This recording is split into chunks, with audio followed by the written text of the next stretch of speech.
ఏపీలో ఎన్నికలు ముగిసిపోయి 2 నెలలు అవుతున్నాయి. స్థానిక సంస్థల ఎమ్మెల్సీ ఎన్నికలకు సంబంధించి విశాఖలో ఇక ఎన్నికల వేడి మొదలైంది. మొత్తానికి ఎన్నికల వాతావరణం అయితే మాత్రం ఇక్కడ విశాఖలో కనిపిస్తుంది. ఒక పక్క ఎన్నికల కమిషన్ కూడా ఆ యొక్క షెడ్యూల్ అయితే విడుదల చేసింది. నోటిఫికేషన్ ఇంకా విడుదల చేయలేదు.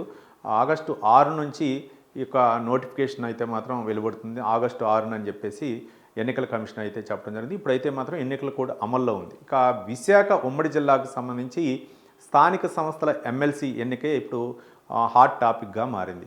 ఇక్కడ సంబంధించి వంశీకృష్ణ యాదవ్ ఎవరైతే ఉన్నారో ఆయన విశాఖ దక్షిణ సీటు అప్పుడే వైసీపీ తరపు నుంచి ఎమ్మెల్సీగా ఎన్నికైన వ్యక్తి. తర్వాత విశాఖ దక్షిణ సీట్ను అయితే మాత్రం ఆయన ఆశించారు.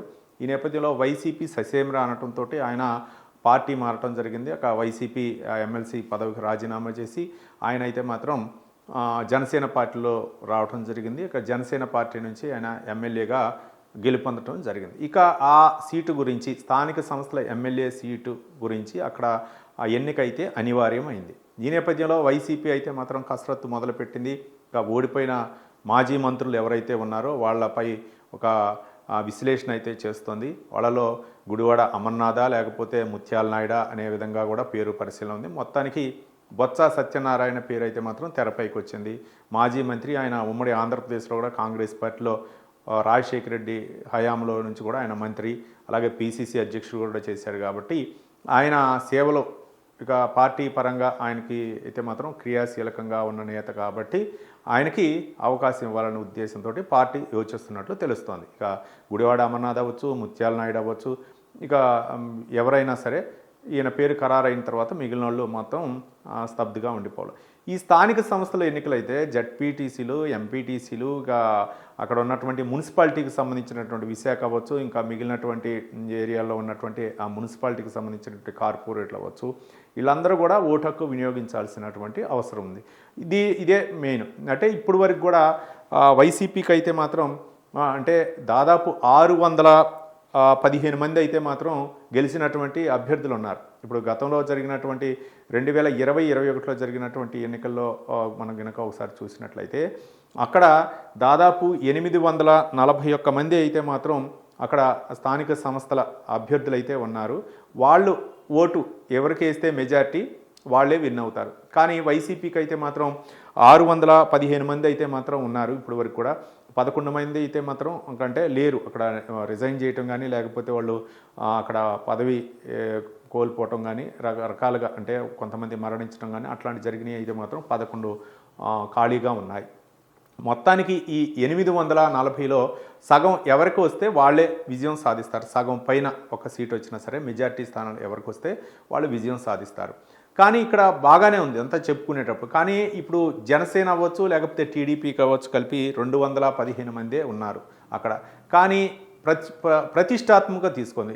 ఇక్కడ ఏదున్నా సరే అధికారంలో ఉన్నటువంటి ఆ పార్టీకే ఎక్కువగా హవా నడుస్తుంది అనేది ఇప్పుడు చర్చ జరుగుతుంది. ఇప్పుడు కూటమి ప్రభుత్వం అధికారంలో ఉంది. ఇటు జనసేన, అటు టీడీపీ, బీజేపీ, ఈ 3 పార్టీల కలయికతోటి ఈ స్థానిక సంస్థల ఎమ్మెల్సీ అయితే మాత్రం విజయం సాధించాలనేటువంటి వ్యూహంతో ఉన్నారు.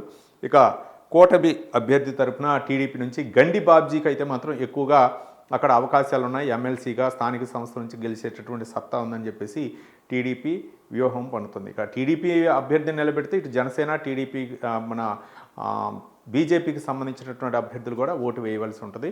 ఇది ఒక విప్ కూడా జారీ చేయటం ఉంటుంది. అయితే ఈ నేపథ్యంలో పవర్ పాలిటిక్సే ఇక్కడ మెయిన్ కీలకంగా ఉన్నాయి. పవర్ పాలిటిక్స్ అంటే ఏ పార్టీ అయితే అధికారంలో ఉందో ఆ పార్టీ అక్కడ ఉన్నటువంటి అంగబలం అవ్వచ్చు, లేకపోతే అర్ధబలం అవ్వచ్చు, లేకపోతే కొంతమంది కొన్ని మనం రాజకీయాలను చూసాం. ఏదైనా సరే హైదరాబాద్లో జీహెచ్ఎంసీ ఎన్నికలప్పుడు అయితే మాత్రం కొంతమంది కార్పొరేటర్ని తీసుకెళ్ళి వాళ్ళకి పార్టీలు లేకపోతే విందు భోజనాలు అట్లా ఏర్పాటు చేయటం. కొన్ని మున్సిపాలిటీ ఎన్నికలప్పుడు కూడా అక్కడ ఉన్నటువంటి కార్పొరేట్లు వాళ్ళకు అనుకూలమైనటువంటి అంటే మెజార్టీ పీపుల్స్ వరకు బస్సు యాత్ర పెట్టి వాళ్ళు ఒక రిసార్ట్లో పెట్టి వాళ్ళకి కావలసినటువంటి అన్ని వినోదాలు కావలసినటువంటి విన్యాసాలు చేయించి ఆ మరుసటి రోజు ఎన్నికల రోజు తీసుకురావడం జరుగుతుంది. అట్లనే వాళ్ళకి కావలసినటువంటి అంగబలం, అర్ధబలం కూడా అధికార పార్టీకి ఎక్కువగా ఉంటుంది. 2017లో ఒకసారి అప్పుడు జరిగినటువంటి పరిస్థితిని మనకు ఒకసారి కనుక చూస్తే అక్కడ పులివెందుల్లో అయితే మాత్రం అక్కడ స్థానిక సంస్థల ఎన్నికలకు సంబంధించి అక్కడ కడపలో అక్కడ వివేకానంద రెడ్డికి అలాగే బీటెక్ రవికి మధ్య అక్కడ పోటీ అనమాట. టీడీపీ అభ్యర్థిగా బీటెక్ రవి,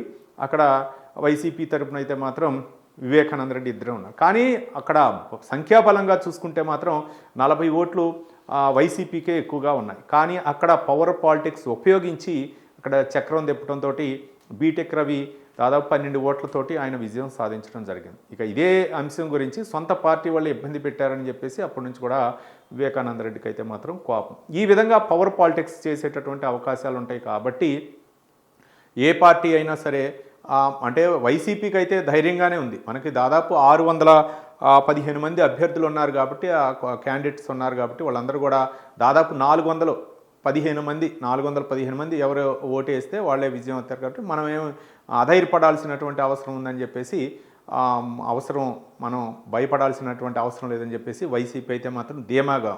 కానీ ఇప్పుడు చేయాల్సిందల్లా పవర్ పాలిటిక్స్ చేయాలి కాబట్టి అందులో నిష్ణాతుడైనటువంటి చంద్రబాబు నాయుడు ప్రతి వ్యూహాలకు ఆయన పెట్టింది పేరు కాబట్టి ఏ విధంగా అయినా సరే అక్కడ సీటు మందే అనే విధంగా కూటమి నేతలు ఉన్నారు కాబట్టి ఇప్పుడు ఆ సీటుకి అయితే మాత్రం చాలా హాట్ కేక్ లాగా ఉంది కాబట్టి అక్కడ టీడీపీ తరఫున గండి బాబ్జీ నిలబెట్టే అవకాశాలు ఉన్న తరుణంలో ఇప్పుడు రాజకీయ వాతావరణం ఒక్కసారిగా వేడెక్కింది.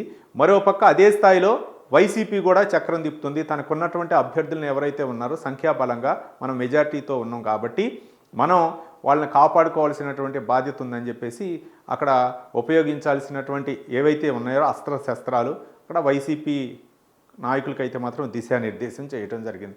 కాబట్టి మొత్తానికైతే మాత్రం ఎవరైతే ఎక్కువగా ఈ యొక్క పవర్ పాలిటిక్స్ చేసినప్పుడు ఎవరైనా సరే ఆ ఇతర పార్టీలో ఉన్నవాళ్ళు ప్రతిపక్ష హోదా కూడా లేనిటువంటి వైసీపీకి అయితే మాత్రం ఇది ఒక సమస్యగానే ఉంది. కాబట్టి దీన్ని ఏ విధంగా అధిగమిస్తారు, మరి ఈ యొక్క ఉమ్మడి విశాఖ జిల్లాలో ఈ యొక్క స్థానిక సంస్థల ఎమ్మెల్సీ ఎవరు విజయం సాధిస్తారో మనం వేచి చూడాలి.